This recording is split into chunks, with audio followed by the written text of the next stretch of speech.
What's going on, guys and girls? Josh Shamir here. Thank you all so much once again for tuning in.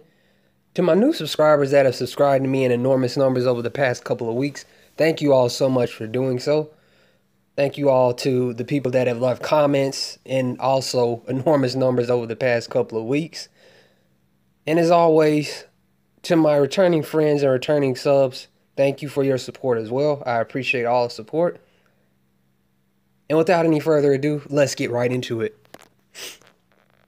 No one has thought more about the controversy and arguments surrounding Man of Steel more than me. Much like Batman Begins and The Dark Knight before it, Man of Steel took the realistic approach in bringing Superman to the big screen, and also a darker tone in comparison to past Superman films.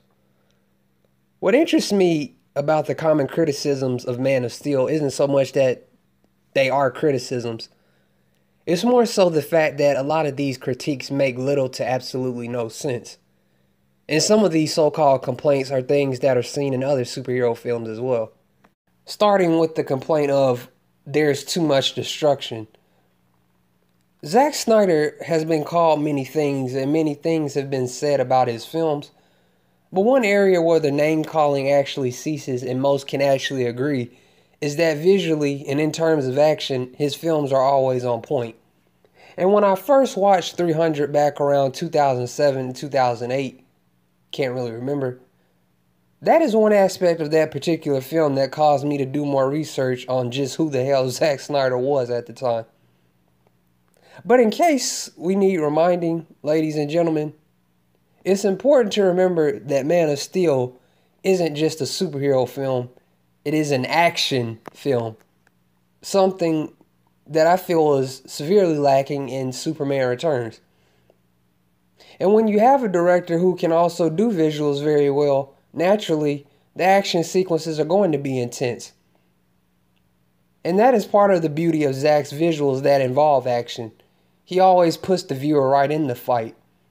He doesn't focus solely on the fight itself. He makes certain that the viewer can feel a punch being thrown and bodies being plummeted, which is why sequences like the warehouse scene in Dawn of Justice will remain as one of the best fighting sequences for Batman on film. So when a superhero and his opponent are fighting on the ground, why wouldn't there be buildings collapsing?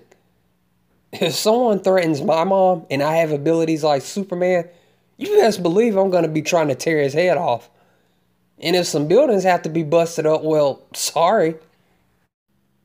But why should Superman be smiling in the midst of trading blows with Zod and Feora? Better yet, why is it a problem that all this quote-unquote destruction is occurring in Man of Steel when it happens in other superhero films, sometimes a lot worse? Which brings me to the complaint of Man of Steel is too dark. And while Man of Steel is a darker, more serious film, I still question why Man of Steel being dark is even a problem.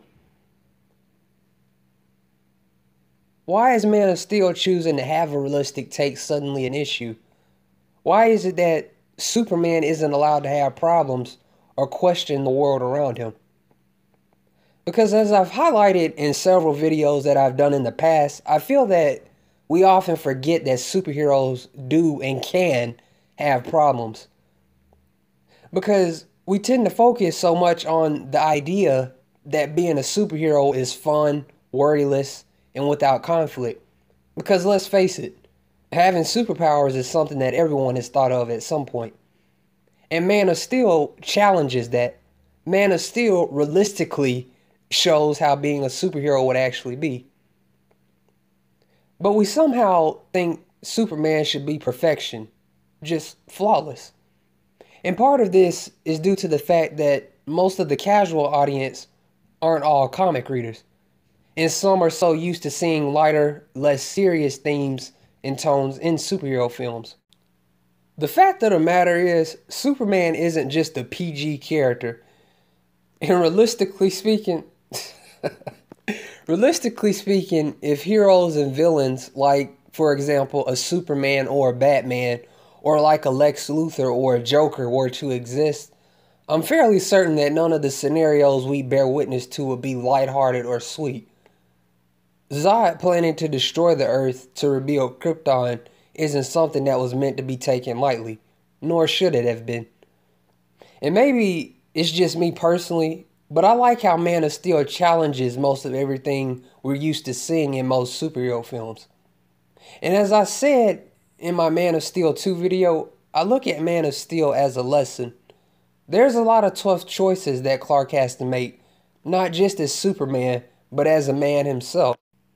Like Clark apparently, quote unquote, allowing Jonathan Kent to die, which is actually completely invalid. Clark didn't let Jonathan die at all.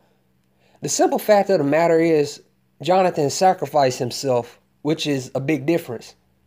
While Clark could have intervened, Jonathan was the one who signaled for Clark not to intervene. And it's an important scene in the movie. Choice. Jonathan's death was so that Clark would be safe. Safe from the hooligans a lot of us realistically we see in Dawn of Justice. Not a selfish act, nor was it a so-called cheap death, but looking back on it, a necessary sacrifice, which truthfully is part of Clark's growth. Notice how much I've been calling him Clark? Ironically enough, Superman killing Zod is all about choice. And Superman's choice to kill Zod was not only necessary, it makes perfect sense. Notice how Zod is firing beams from his eyes that could literally obliterate an innocent family. Notice how, had Superman just let Zod keep firing, that family would have died.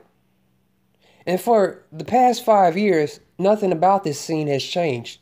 The scenario itself is presented to show us plainly that had Zod been allowed to continue with his terror, a family would have been killed. Which is funny because a lot of scenes that are supposedly controversial in both Man of Steel and Dawn of Justice actually are presented in similar manners, yet they get unfairly bashed.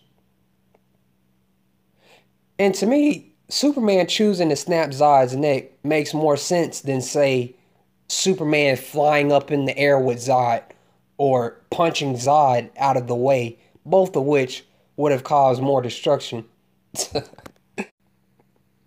Of the biggest complaints of Man of Steel that make zero sense, which there are more than one might think, the argument of Jonathan and Martha are preventing Clark from being Superman is probably the most laughable. For starters, there's not one single fucking scene in Man of Steel that has Jonathan or Martha telling Clark to not be Superman. And ironically enough, once again, characters like Perry White, Jor-El, and even Martha explain to us, the audience, in Man of Steel, how Clark being Superman in this world would turn out. It's all part of Clark's journey, which started as soon as he left an apocalyptic Krypton.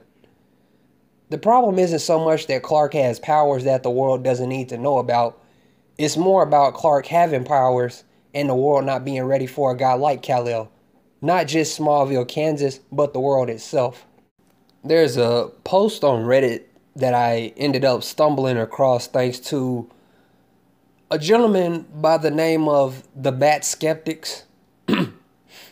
Him and others being some people I should shout out more frequently on my videos, but some of my viewers might be some stalker ass people, so I try to limit my shout outs for their safety. But anyway, Brother Bat Skeptics linked a post that was an interview of Ray Fischer, aka Cyborg from Justice League and Dawn of Justice. And I see a lot of posts and a lot of comments pretty much every day. But every now and then there'll be that one post or that one comment that'll catch my eye and I'll just have to sit and read it. And sometimes if you're like me, I'll end up reading it multiple times. And Brother Ray Fischer made an excellent point about Henry Cavill's Superman. You know? Had me on the verge of tears. Yes, tears with how accurate and how concise his interpretation of Henry's Superman and what he's trying to do. Because a lot of what Ray and quite a few others have said in support of Zack Snyder's take on Superman is quite similar to how I feel about him. However, to spare you all the time of reading it, I'll leave a link to it in the description so you all can view it for yourselves.